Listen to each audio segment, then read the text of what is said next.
Hello बच्चों, आपका स्वागत है आपकी अपनी शिक्षा की चौपाल में। शिक्षा की चौपाल में हम प्रकाश के अपवर्तन चैप्टर का अध्ययन कर रहे थे। उसके बाद हमने उसके अंकित प्रश्नों को देखा। अब उसी से संबंधित एक महत्वपूर्ण घटना प्रकाश के पूर्ण आंतरिक परावर्तन को देखेंगे। यहाँ पे आप देख रहे हैं जो ऊपर में पिक्चर है, इसमें आप आपतित किरण और अपवर्तित किरण देख रहे हैं और यहाँ पे लिखा हुआ है प्रकाश का पूर्ण आंतरिक परावर्तन। तो फिर आप कंफ्यूजन में होंगे कि आखिर ये क्या है। ठीक है, तो इस चीज को हम आगे डिस्कस करेंगे। हम अपने विषय की ओर आगे बढ़ते हैं। सबसे पहले हम समझते हैं प्रकाश का पूर्ण आंतरिक परावर्तन होता क्या है। तो देखिए, इन तीन पिक्चरों के माध्यम से मैंने इसे समझाने का प्रयास किया है। सबसे पहले, जब प्रकाश की कोई किरण सघन माध्यम से विरल माध्यम में प्रवेश करती है, कहां से? सघन माध्यम से विरल माध्यम में प्रवेश करती है, तो उस स्थिति में क्या होता है कि वह अभिलंब से दूर हट जाती है। किधर हटती है? अभिलंब से दूर हट जाती है। जैसे आप यहाँ पे देख सकते हैं, यहाँ पे देखिए, प्रकाश की किरण, ये सघन माध्यम मैंने लिखा हुआ है, नीचे विरल माध्यम, सघन माध्यम से विरल माध्यम में जा रही है और ये उसका अभिलंब है। अभिलंब से क्या हुई? ये किरण दूर हट गई है। ठीक है, अभिलंब से क्या हुई है? ये किरण दूर हट गई है।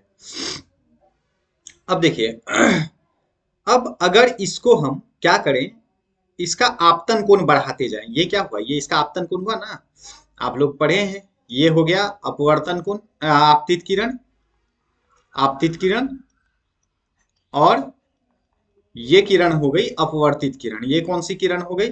ये किरण हो गई अपवर्तित किरण। ये किरण हो गई अपवर्तित किरण, आपतित किरण और अपवर्तित किरण। अब देखिए, तो हम आपतित किरण को जितना एंगल कर, मतलब और जो है इस एंगल को, ये थीटा का वैल्यू क्या करें, यहाँ पे बढ़ाते जाएं। थीटा का वैल्यू क्या करें?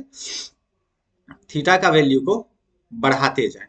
तो जब थीटा की वैल्यू को हम बढ़ाते जाएंगे तो क्या होगा? ये क्रमशः इसका जो है यह अभिलंब से और दूर हटती जाएगी। मान लीजिए कि यहाँ पे ऐसे रहा। अब अगर एक और जो है वो एग्जाम्पल आप देख लीजिए, यहाँ पे ये जो है इसका अभिलंब हो गया, एक प्रकाश की किरण ये इस एंगल से था, थोड़ा सा एंगल बढ़ा देते हैं ऐसे। तो प्रकाश की किरण कैसे? ऐसे जाएगी। उसे जाना कैसे था? चाहिए था जाना ऐसे चाहिए था, लेकिन ये ऐसे जाएगी। तो इस प्रकार हम क्या देखते हैं कि हमने क्या किया, थीटा के मान को बढ़ा दिया। तो थीटा के मान को बढ़ाने से क्या हुआ कि विरल माध्यम में उसका विचलन और अधिक बढ़ गया। तो फिर एक ऐसी अवस्था आएगी ना कि उस एंगल के लिए क्या होगा, ये जो है बिल्कुल सतह के साथ चलने लगेगी। यहां पे देखिए आप, उसी अवस्था को मैंने दर्शाने का प्रयास किया है कि एक ऐसा एंगल जिसके बाद क्या होगा, ये प्रकाश की किरण सतह के समांतर चलने लगेगी। कौन सी सतह के? सघन और विरल माध्यम को अलग करने वाली जो सतह होती है, उस सतह के समांतर चलने लगेगी। ठीक है, सतह के समांतर चलने लगेगी। अब इसके बाद क्या होगा, अगर थीटा का वैल्यू और ज्यादा बढ़ा दिया जाए, क्या हुआ? थीटा का वैल्यू और ज्यादा बढ़ा दिया जाए, यानी जो है आपतन कोण और बढ़ा दिया जाए, तो इस कंडीशन में क्या हो जाएगा, आपतन कोण अगर और बढ़ा दे तो इस कंडीशन में क्या होगा, इसका अपवर्तन होगा ही नहीं। क्या होगा? इसका अपवर्तन होगा ही नहीं। क्या होगा? इसका पूर्ण आंतरिक परावर्तन हो जाएगा। पूर्ण आंतरिक परावर्तन का क्या अर्थ है यहाँ पे? ये उसी माध्यम में वापस लौट जाएगी। क्या होगी? उसी माध्यम में वापस लौट जाएगी। ठीक है, तो उसी माध्यम में वापस लौट जाएगी। अब देखिए, यही घटना जो है प्रकाश का पूर्ण आंतरिक परावर्तन कहलाता है। आप समझिए, जब भी आपसे कोई प्रश्न करेगा कि जब प्रकाश की किरण सघन माध्यम से विरल माध्यम में प्रवेश करती है तो क्या होता है, तो आप उसका जवाब दीजिएगा कि वह अभिलंब से दूर हट जाती है। क्या होता है? अभिलंब से दूर हट जाती है। लेकिन यहां पे हम क्या देख रहे हैं कि सघन माध्यम से विरल माध्यम में तो जा रही है, लेकिन अभिलंब से दूर नहीं हट रही है, बल्कि वह सतह से ही टकराकर और वापस उसी माध्यम में लौट जा रही है, यानी परावर्तन की तरह बिहेव कर रही है। किस प्रकाश के? परावर्तन गुण की तरह व्यवहार कर रही है। तो ठीक है, तो अब हम जो है समझते हैं कि आखिर जिस कोण के बाद ये जो सतह के साथ चलने लगी, एक ऐसा कोण आया ना, आपतन कोण, जिसके बाद क्या हुआ, ये सतह के साथ चलने लगी। तो जो सतह के साथ चलने लगी तो वो कोण जो है क्या कहलाया, ये कोण कहलाता है क्रांतिक कोण। क्या कहते हैं, क्रांतिक कोण। इसको आईसी से इंडिकेट किया जाता है। ठीक है, किससे इंडिकेट किया जाता है, आईसी, यानी क्रांतिक कोण से इंडिकेट किया जाता है। ठीक है, अब अगर कोई आपसे पूछ दे कि क्रांतिक कोण क्या होता है, देखिए यहाँ पे हमने दो चीजों को पढ़ा, एक तो प्रकाश का पूर्ण आंतरिक परावर्तन और दूसरा क्रांतिक कोण। तो अब इसे हम समझेंगे कि क्रांतिक कोण क्या होता है और पूर्ण आंतरिक परावर्तन क्या होता है। तो अगर आपसे कोई पूछे कि क्रांतिक कोण क्या होता है, क्रांतिक कोण क्या होता है, तो आपका जवाब क्या होगा, प्रकाश के अपवर्तन के लिए, अपवर्तन के लिए आपतन कोण का वह मान, प्रकाश के अपवर्तन के लिए आपतन कोण का वह मान,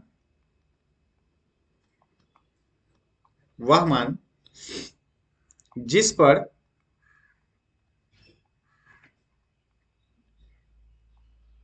प्रकाश का अपवर्तन, प्रकाश का अपवर्तन, का अपवर्तन सतह के समांतर होने लगता है। क्या होता है, सतह के समांतर होने लगता है। एक पॉइंट ये हुआ कि सतह के समांतर होने लगता है, और दूसरा पॉइंट आप इसमें यह भी मेंशन कर सकते हैं कि अगर उसे बढ़ा दिया जाए, मतलब प्रकाश के अपवर्तन के लिए आपतन कोण का वह मान जिस पर प्रकाश का अपवर्तन सतह के समांतर होने लगता है। दूसरा, तो कौन, यहां पे सतह पे आपको ध्यान रखना है कि कौन सा सतह, तो सरल और सरल, माफ कीजिएगा, सघन और विरल माध्यम को अलग करने वाली जो सतह होती है उसके समांतर होने लगता है। और दूसरा है, इस पॉइंट के बाद, मतलब अगर इसके बाद आपतन कोण का मान और अधिक बढ़ा दिया जाए, यानी आपतन कोण का मान इससे अधिक होने पे प्रकाश के किरणों का अपवर्तन होने के बजाय उसका पूर्ण आंतरिक परावर्तन होने लगेगा। क्या होगा, अगर क्रांतिक कोण, क्रांतिक कोण का मान, क्रांतिक कोण का मान इससे अधिक बढ़ा दिया जाए, इससे अधिक बढ़ा दिया जाए, मतलब थीटा का मान, यहाँ पे आप आईसी की जगह सीधे थीटा का मान रखिए। ठीक है, यानी अपवर्तन कोण लिखिए, अपवर्तन कोण का मान इससे अधिक बढ़ा दिया जाए तो क्या होगा, तो प्रकाश के किरण का, किरण, यहां लिख देता हूं, जगह की कमी है, किरण का परावर्तन प्रारंभ हो जाएगा। क्या होगा, परावर्तन प्रारंभ हो जाएगा, मतलब उसी माध्यम में वापस लौटने लगेगी। तो प्रकाश के किरण, किरण का परावर्तन प्रारंभ हो जाएगा। ठीक है, तो इस प्रकार क्रांतिक कोण क्या हुआ, वह कोण हुआ, क्रांतिक कोण सबसे पहले समझ लीजिए ये कि ये एक प्रकार का अपवर्तन कोण है। क्रांतिक कोण की क्या कोण है, अपवर्तन कोण है। तो आप समझ लीजिए अपवर्तन कोण का वह मान जिस पे पहुंचने के बाद प्रकाश के किरण का अपवर्तन माध्यम को अलग करने वाली सतह के समांतर होने लगता है। ठीक है, और जो है पूर्ण आंतरिक परावर्तन क्या होगा, तो जब प्रकाश की किरण सघन माध्यम से विरल माध्यम में प्रवेश करती है, किस माध्यम में, सघन से विरल। आप एक चीज ध्यान रखिए, क्रांति इसके लिए, प्रकाश के अपवर्तन के लिए, पूर्ण आंतरिक परावर्तन के लिए दो कंडीशंस एकदम जरूरी है। दो कंडीशंस कौन कौन से जरूरी है, प्रकाश के, प्रकाश के पूर्ण आंतरिक, पूर्ण आंतरिक परावर्तन के लिए, परावर्तन के लिए दो शर्तें होना एकदम आवश्यक है। ठीक है, दो शर्तें एकदम आवश्यक है। ठीक है, आप बोलिएगा दो शर्तें कौन कौन से। नंबर एक कि अपवर्तन कोण का मान, अपवर्तन कोण बड़ा होना चाहिए किससे, बड़ा होना चाहिए क्रांतिक कोण से। किससे, क्रांतिक कोण से। अपवर्तन कोण किससे बड़ा होना चाहिए, क्रांतिक कोण से। ठीक है, और नंबर दूसरा कि प्रकाश की किरण जो है वह सघन से विरल माध्यम में जानी चाहिए। प्रकाश के किरण का गमन, किरण का गमन सघन से, सघन से विरल माध्यम में होना चाहिए। किधर होना चाहिए, सघन से विरल माध्यम की ओर होना चाहिए, की ओर होना चाहिए। अगर ये दो कंडीशंस फॉलो करता है, होना चाहिए, अगर ये दो कंडीशंस फॉलो करता है तो प्रकाश का पूर्ण आंतरिक परावर्तन होगा। तो ठीक है, प्रकाश का पूर्ण आंतरिक परावर्तन किसे कहेंगे, तो जब प्रकाश की किरणें सघन माध्यम से विरल माध्यम में प्रवेश करती है और अपवर्तन कोण का मान क्रांतिक कोण से अधिक होता है तो उस स्थिति को प्रकाश का परावर्तन कहते हैं। अब देखिए प्रकाश के परावर्तन में क्या होता है कि परावर्तित किरणें जो होती है वो काफी चमकदार होती है। क्या होती है, आप इस पॉइंट को नोटिस कर लीजिए, ये काफी इंपोर्टेंट पॉइंट है, आपको ध्यान में रखना है। और इसी के कारण जो है बहुत सारे जो है हम प्रकाशीय पूर्ण आंतरिक परावर्तन से संबंधित घटनाओं का अध्ययन करेंगे। तो ठीक है, तो प्रकाश के पूर्ण आंतरिक परावर्तन, पूर्ण आंतरिक परावर्तन के क्रम में, प्रकाश के पूर्ण आंतरिक परावर्तन के क्रम में, के क्रम में, प्रकाश के पूर्ण आंतरिक परावर्तन के क्रम में ये क्या होता है आपका, परावर्तित किरण, परावर्तित किरणें चमक बिखेरती है, चमक बिखेरती है, मतलब चमकीली होती है। और इसके कई जो है हम वो एग्जाम्पल भी देखेंगे। ठीक है, अब देखिए, अब यहां पे मैंने ये हो गया। अब अगर जो है हम अपवर्तनांक का वैल्यू निकालें तो इसमें अपवर्तनांक, चूंकि कुछ पदार्थों के क्रांतिक कोण यहाँ पे दिए हुए हैं, तो हम जैसे अपवर्तन में अपवर्तनांक का जो है अध्ययन किए थे वैसे यहाँ भी जो है हम अपवर्तनांक को समझेंगे। किसको, अपवर्तनांक को समझेंगे। तो ठीक है, सबसे पहले हम देखते हैं कि अपवर्तनांक जो है क्या होता है। तो ठीक है, हम अपवर्तनांक को देखेंगे। तो चलिए हम अपवर्तनांक को देखते हैं। यहाँ पे हम समझते हैं अपवर्तनांक क्या होता है। अपवर्तनांक, हमने प्रकाश के अपवर्तन में अपवर्तनांक का जो है अध्ययन कर लिया है। वहां पे हमने अपवर्तनांक का जो है अध्ययन किया था कि किसी माध्यम के लिए उसका अपवर्तनांक जो होता है वह निर्वात में प्रकाश की चाल और उस माध्यम में प्रकाश की चाल, क्या अध्ययन किया था, निर्वात में प्रकाश की चाल, निर्वात में प्रकाश की चाल, प्रकाश की चाल बटा उस माध्यम में प्रकाश की चाल, बटा उस माध्यम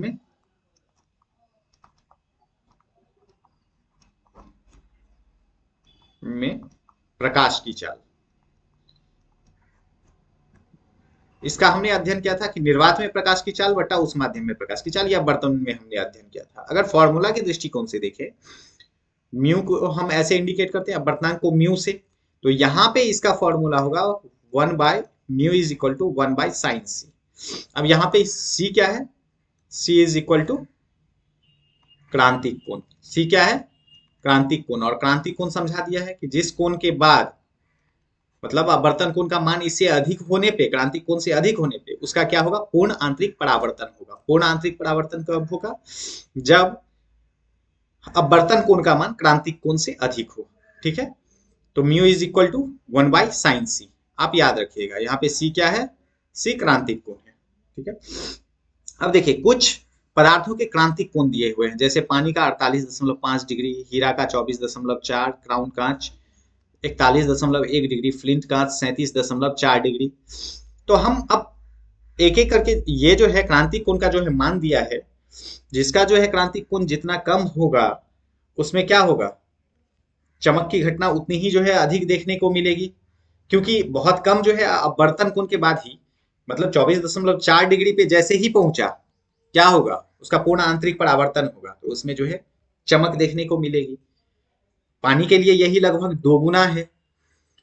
तो इसी प्रकार जो है अब हम इससे संबंधित कुछ घटनाओं का अध्ययन करेंगे। उम्मीद करता हूं कि आपको प्रकाश के पूर्ण आंतरिक परावर्तन के संबंध में कोई दिक्कत नहीं होगा, किसी तरह की समस्या नहीं होगी आगे समझने में। चलिए अब आगे देखते हैं प्रकाश के पूर्ण आंतरिक परावर्तन से संबंधित प्रमुख घटनाएं। तो प्रमुख घटनाओं में पहला है हीरे का चमकना। क्या है पहला, हीरे का चमकना।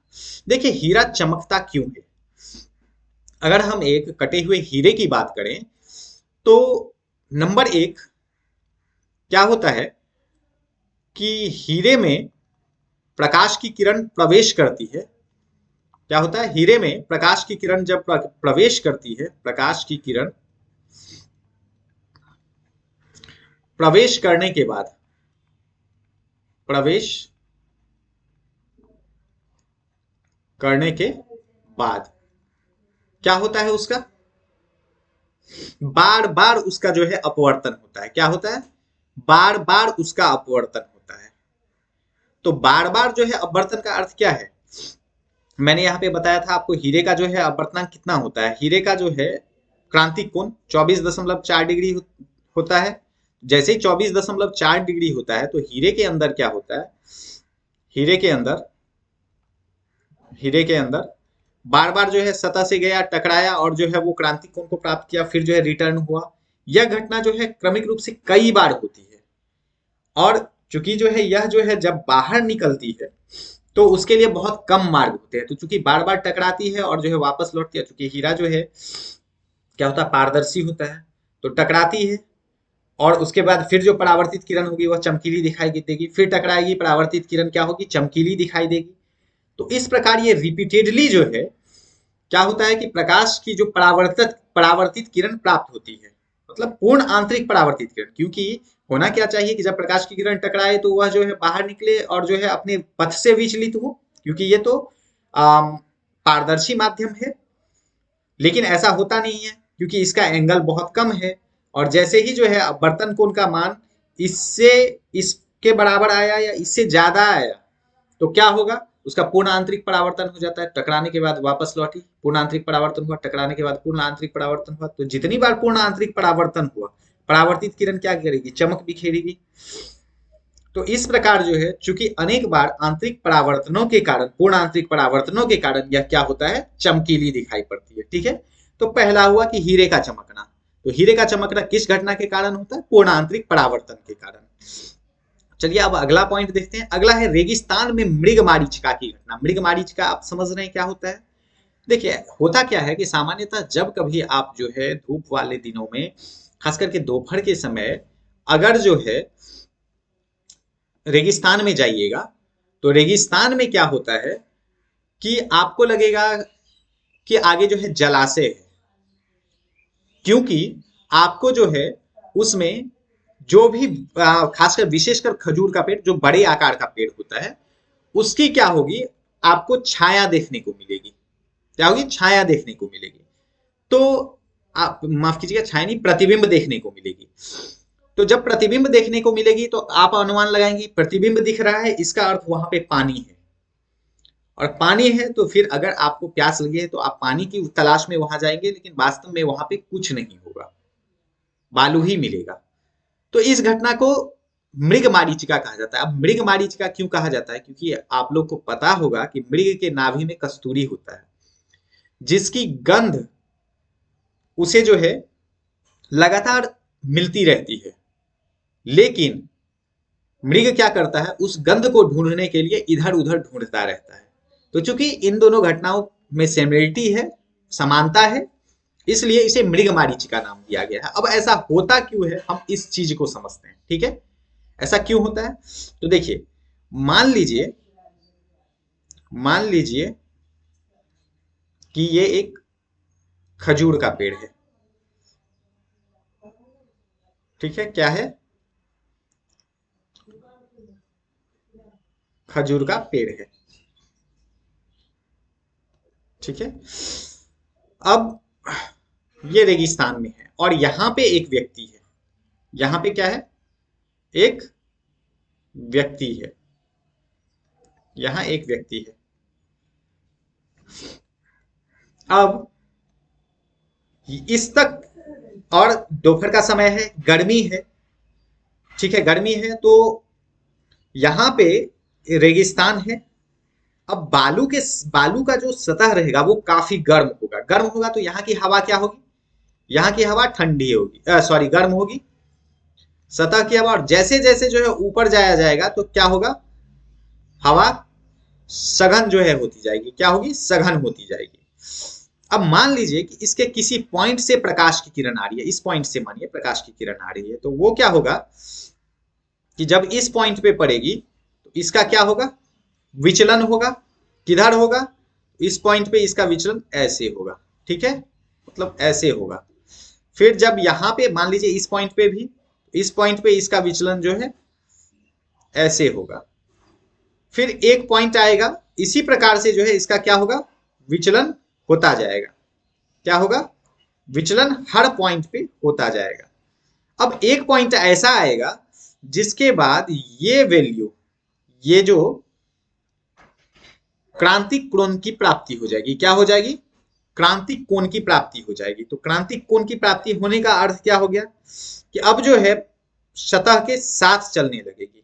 ठीक है, अब फिर एक पॉइंट ऐसा आएगा कि अब जो है इसका वैल्यू जो है क्या हो गया? क्रांतिक कोण से बढ़ गया। तो जैसे ही क्रांतिक कोण से बढ़ जाएगा तो ये क्या होगा? ऊपर की ओर उठना शुरू हो जाएगा। तो मतलब ये हवा जो है एक्चुअल में ये ऐसे बनता। ठीक है, तो ये हवा जो है क्या हुआ कि इसे इसके पास कैसे आई? ऐसे मुड़ के आई।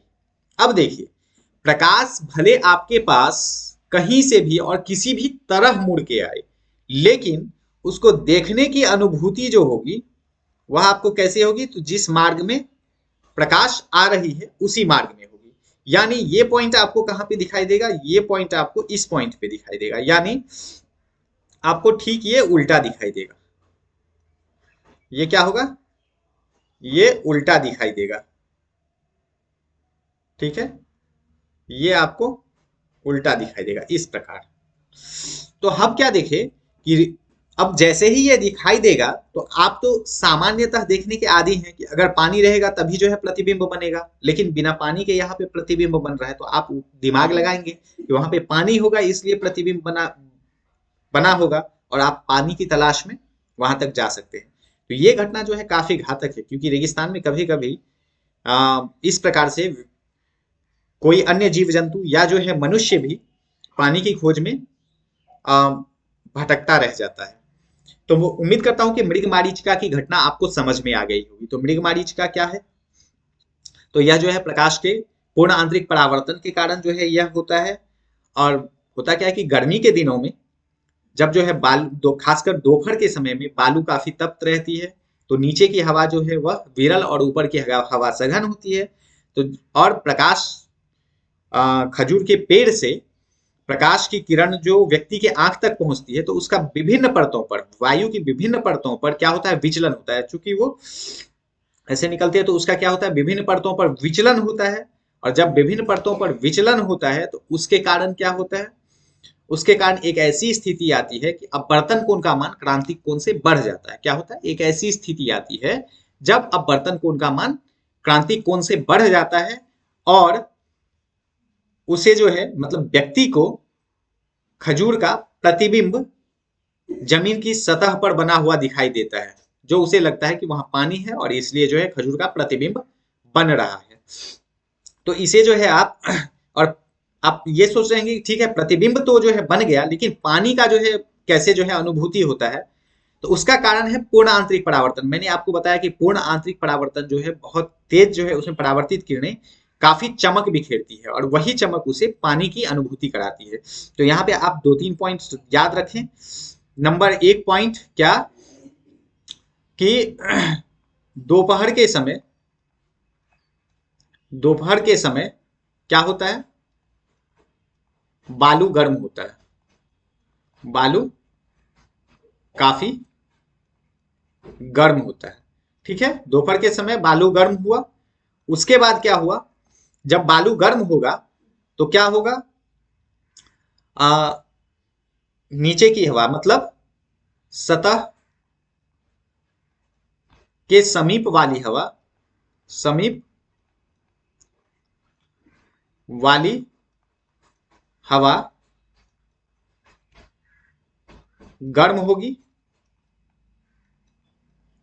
होगी एवं विरल माध्यम का काम करेगी। क्या करेगी, विरल माध्यम का काम, विरल माध्यम का काम करेगी। ठीक है, और ऊपर वाली हवा, ऊपर वाली हवा किसके तरह व्यवहार करेगी, सघन माध्यम के तरह, सघन माध्यम की तरह व्यवहार करेगी, सघन माध्यम की तरह व्यवहार करेगी, व्यवहार करेगी। तो नीचे वाली हवा कैसे व्यवहार किया, विरल माध्यम की तरह, और ऊपर वाली हवा ने कैसा व्यवहार किया, सघन माध्यम की तरह। ठीक है, अब क्या होगा, पेड़ से व्यक्ति की आंख तक, व्यक्ति की आंख तक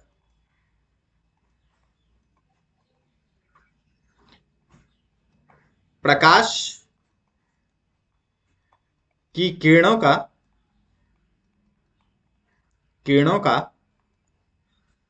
कई बार विचलन होगा, कई बार विचलन होगा या अपवर्तन होगा। अब अपवर्तन लिख लीजिए, अपवर्तन, अपवर्तन होगा। अब इसके कारण क्या होगा, इसके कारण क्या होगा कि उसके थीटा का वैल्यू यानी अपवर्तन कोण का मान बढ़ता जाएगा, अपवर्तन कोण का मान,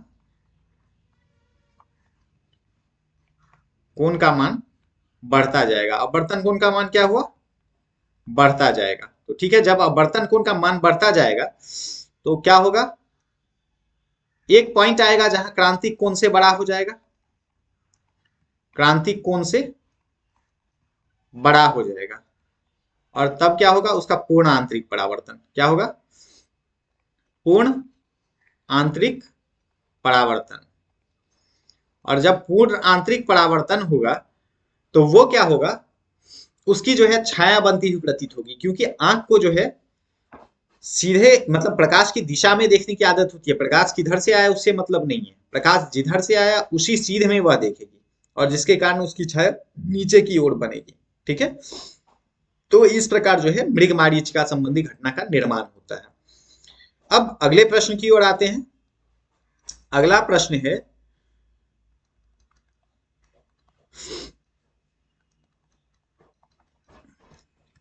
कांच के चटके हुए भाग का चमकीला दिखाई पड़ना। क्या है, कांच के चटके हुए भाग का चमकीला दिखाई पड़ना। अब देखिए होता क्या है, मान लीजिए कि ये एक कांच है, ठीक है, ये एक कांच है और इसका ये पोर्शन यहां से चटक गया, तो चटक गया तो यहां से क्या होता है, ये भाग जो है चमकीला प्रतीत होता है। क्या होता है, ये भाग चमकीला प्रतीत होता है। आखिर ऐसा होता क्यों है, देखिए एक्चुअल होता क्या है कि कांच का जो भाग चटकता है वहां पे जो है हवा प्रवेश कर जाती है, क्या होता है, ये पोर्शन, इस पोर्शन में हवा प्रवेश कर जाती है। क्या होता है, हवा प्रवेश कर जाती है। तो जब इस भाग में हवा प्रवेश कर जाती है तो फिर वही होगा, विरल माध्यम से सघन माध्यम में गया और जो है उसका क्या हुआ, पूर्ण आंतरिक परावर्तन हुआ। तो पूर्ण आंतरिक परावर्तन हुआ, पूर्ण आंतरिक परावर्तन के कारण क्या होगा, यह चमकीला दिखाई पड़ेगा। मैंने अभी बताया कि पूर्ण आंतरिक परावर्तन के क्रम में परावर्तित किरण जो होती है वह काफी चमकीली दिखाई पड़ती है।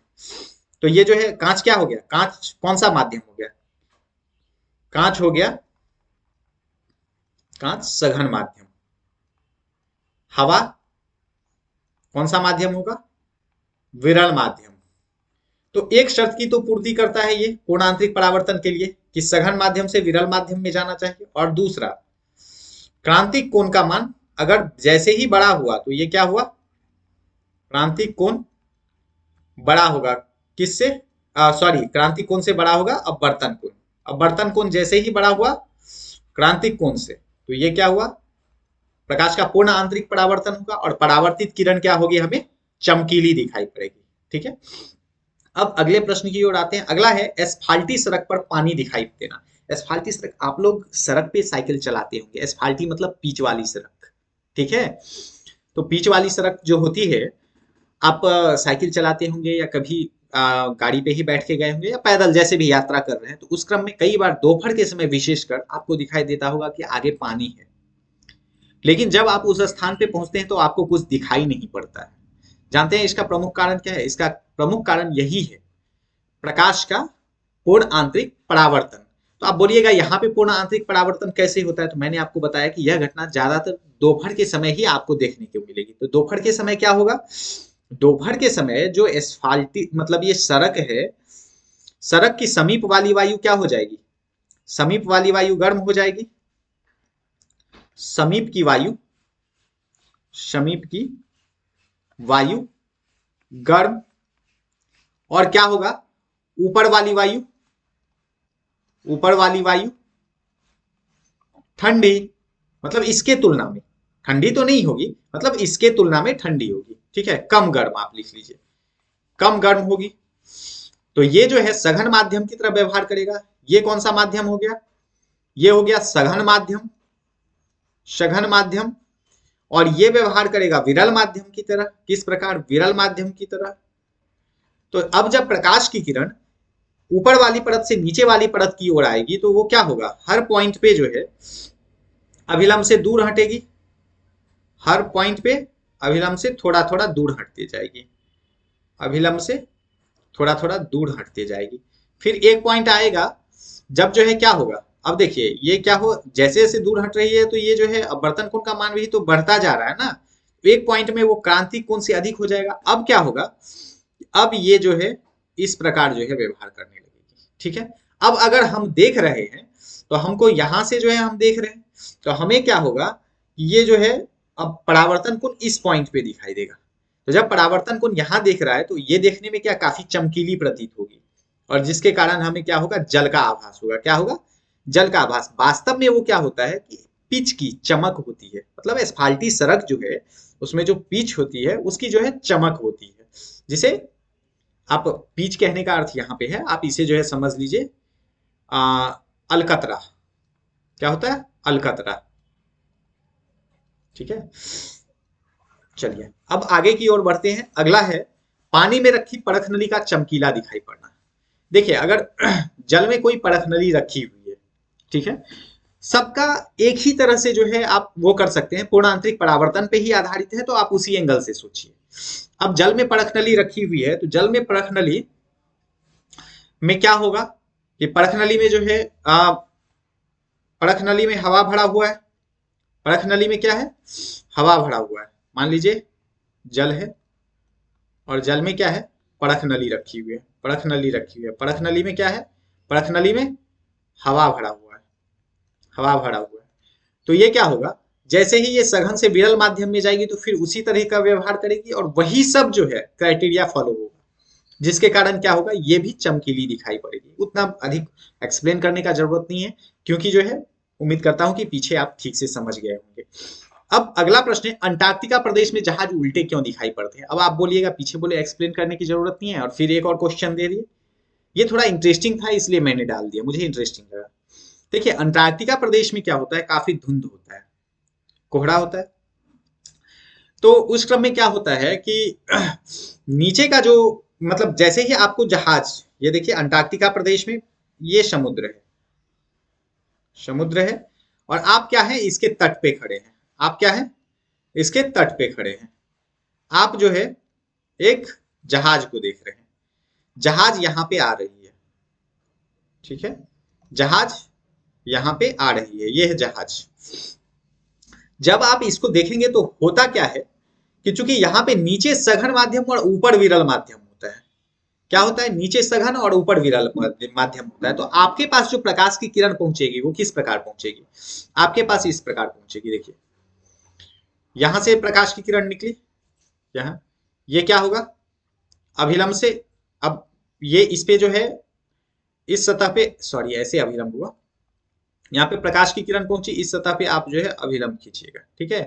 तो इसका क्या होगा कि ये जो है इसका थोड़ा सा विचलन होगा, तो ये विचलित होके थोड़ा ऐसे जाएगी, फिर इसका विचलन इस प्रकार होगा, फिर ऐसे होगा, एक जो है लिमिट आएगा, जिसके बाद क्या होगा कि क्रांतिक कोण से इसका वैल्यू बढ़ जाएगा। ये आप इस किरण को ऐसे लीजिए, ठीक है, तो इसका वैल्यू क्या होगा, क्रांतिक किरण से बढ़ जाएगा। जब क्रांतिक किरण से बढ़ जाएगा तो उसका जो है अपवर्तन होने के बजाय परावर्तन होगा, और इसके आंख तक ऐसे पहुंचेगा। अब देखिए जब ऐसे पहुंचा तो आंख को क्या है, वो सीधा देखने की आदत होती है। अब चूंकि जहाज के पास से आ रहा है तो दिखेगा इसे जहाज ही, लेकिन जहाज यहाँ के बजाय उसे यहाँ दिखेगा। अब जब यहाँ दिखेगा तो जब ये दिख रहा है तो हर पॉइंट पे सोचिए, इस पॉइंट से इस पॉइंट से इस पॉइंट से इस पॉइंट से इस पॉइंट से, तो ये क्या होगा, ये पॉइंट उसको सबसे ऊपर दिखाई पड़ेगा, क्योंकि जो है ये फिर ऐसे होगा। तो इस प्रकार जहाज क्या होगा कि उसे जो है आसमान में लटका हुआ ऐसे दिखाई देगा, जहाज क्या होगा, आसमान में लटका हुआ ऐसे दिखाई देगा। तो इस प्रकार अंटार्कटिका प्रदेश में काफी अधिक धुंध होने के कारण, चूंकि नीचे की जो है परत सघन होती है और ऊपर क्या होती है, विरल होती है, तो प्रकाश के पूर्ण आंतरिक परावर्तन के कारण क्या होता है कि व्यक्ति को जहाज उल्टा लटका हुआ दिखाई पड़ता है। तो उम्मीद करता हूं कि ये जो है आपको समझ में आया होगा, प्रकाश का पूर्ण आंतरिक परावर्तन। तो अब मिलेंगे विज्ञान की अगली कक्षा में कुछ नए वीडियोज के साथ।